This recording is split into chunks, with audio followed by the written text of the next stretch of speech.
Hello and welcome back. In this video, we'll discuss about routing and navigation in Blazor server application. So this is the application which we are using in our previous videos where we have developed these screens of bringing the products images and product information and rendering that in the page. And in the last video, we have discussed about layouts where we have created some separate admin section or admin layouts, different layouts, how we can use the different layers on the component level or folder level, right? So in this video we'll discuss about routing. So before going further, if my videos are informative, please do subscribe to my channel so that it encourages me to make more and more informative videos. So now let's get started and understand how the routing works and how the navigation is implemented in Blazor server application. So in order to do that, so this is a earlier application which we were using. So if you closely observe this application, the first and foremost thing that we need to understand is that, so if we go to startup page, this is the part where the main routing happens. So if you see, this is a host page which defines the default route. So this is a fallback route that needs to happen. So if I do not specify any route, or if the routes that I specified does not matches, so the application will fall back to the host page where the route is defined as a fallback page. So if you go to this host, that is in pages section underscore host, and if you see, the page directive is giving as a route. So this is a route path that application will land if there is no matching routes found. Now the other important section that we need to understand is that if you go to app.razor file, so this is the main code which helps us in working routing properly in the Blazor server application. So if you see this code snippet, you see that whenever we define some page directive, when the application is compiled, so it gives you the router component route data generated out of that component that we defined in the page directive. So now what happens is that whenever user specifies /products or /admin or /something, so the route directive will get this information, and this route view will say, this route data will have the information where to land the user. So if that particular route is found, then it goes to this route view and renders the particular page. And this is the default layout that we define for that particular component, which we have already discussed in the previous video. And if in case the route data doesn't match, or if you are specifying some particular route where there is no route defined for that, let's say I am saying that let's say www.mywebsite.com/xyz. Now if this xyz component is not there, then it lands on the not found section and then renders this view. We have already worked with this page directive, but in order to understand much better, now let's say that this is a page that I have, and if I want to change this index page to something like hello world, right? I save this, and if you see, this is the HTML section that we have here. So whenever we try to route to this hello world, it renders this HTML content. Now that I have changed this page directive to hello world, let's just quickly run and see what is the output that we are going to get. Now this is the page that we have landed to. So if you see, this is the products that we are seeing, and if you closely observe, this product list has a default route, and which we have already defined in our host.cshtml. So if I say this is the page default route that we need to land here. So now if you see, this is the default route that we are landed because we have defined that as our default. Now if I go ahead and change this to hello world, and we are seeing that hello world, welcome to your new app. So this is what we have in this index.html. So now what if we want to specify multiple routes to this? Now let's say if you go here, I said this default route will be landing us to the products page. But now what if I want to say that whenever user try to say /products, and currently if you see here, I have this route, and then I say /products. See, it did not find, and it is saying that sorry, there is nothing at this address, because if you closely observe, previously I told that if you do not find the route, then it falls back to not found route, where it says sorry, there is nothing at this address. So that is what we are seeing here. But in this scenario, if you want to have default route to be on the products page, but whenever users tries to say /products, we want to land on this products page. Now what you need to do is that we have a facility to add one more route here. I say /products, right? Now I'll save this and then quickly rerun it.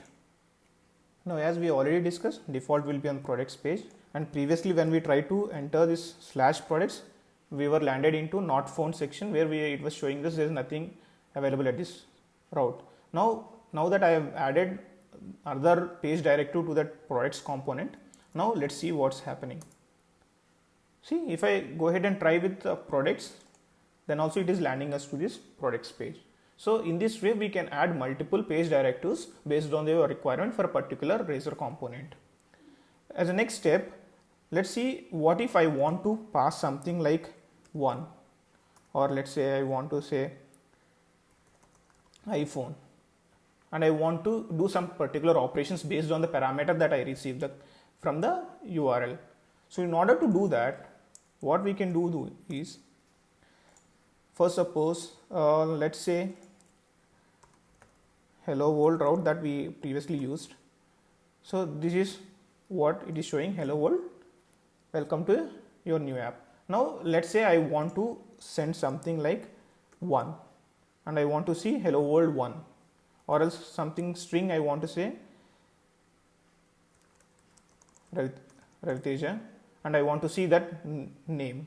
So in order to work with parameters in the routing, what we can do is that, so this is the route, I can specify page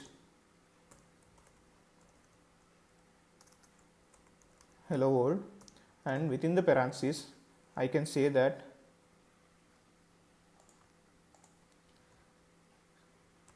name, right? So if we have some route with hello world /Raviteja, then it lands to this route. But how do we read that parameter? In order to read that within the code snippet, I'll create a property name, and I need to define that as a parameter.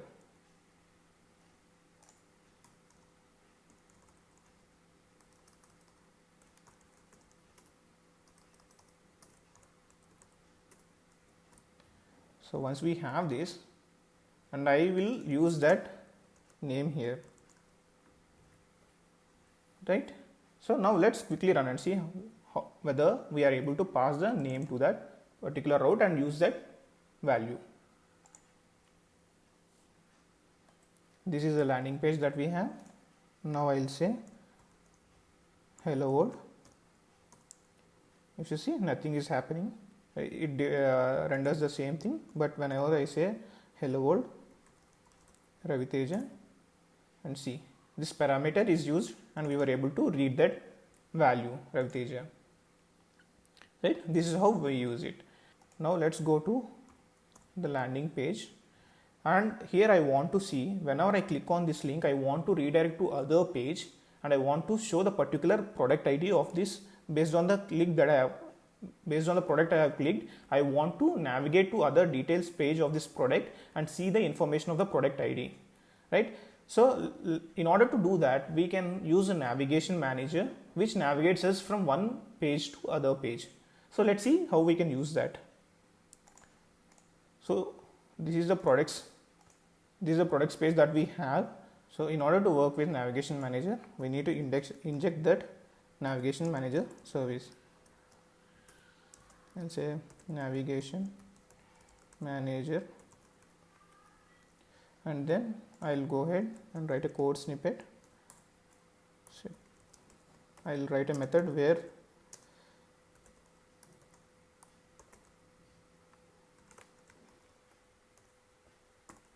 see navigation manager dot navigate to, and I'll want to navigate to hello world. right? But this we want this to happen when we click on this button, right? So what I'll do, on click,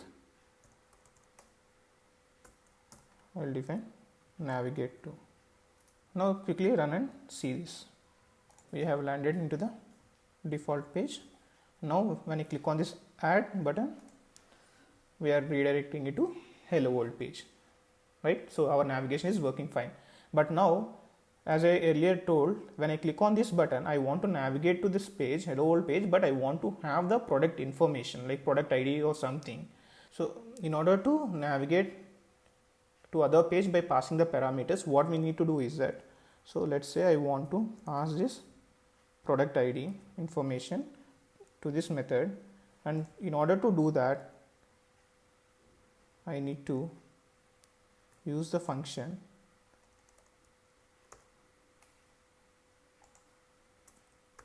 so navigate to product ID.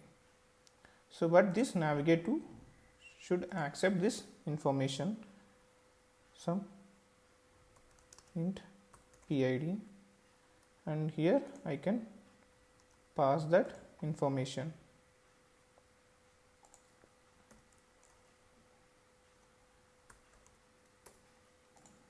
PID. Just let's save this. We are seeing this error. The reason being we need to define this with @ right? Now that we are passing the product ID to the navigation, and we are passing that information to the other component.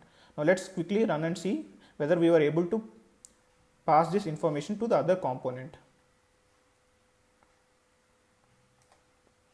Yeah, we have this page. Now I'll click on this add button, and it's redirecting me to the hello world, and it is giving me this 1, which is a product ID information. Let's quickly go back and then click on some other ID. 3. We are able to see that information, right? Now if we come back and see here, the parameter that I have specified here is name, which is of type string, but my product ID is of integer, and I want to strictly define that it should be an integer in the routing. Now how do I do that? So in order to do that, so you can strictly mention that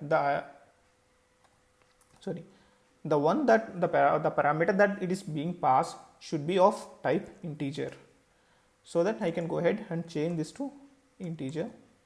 Now you can say this as product ID, and I'll say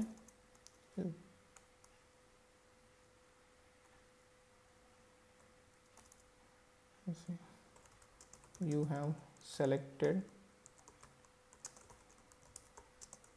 product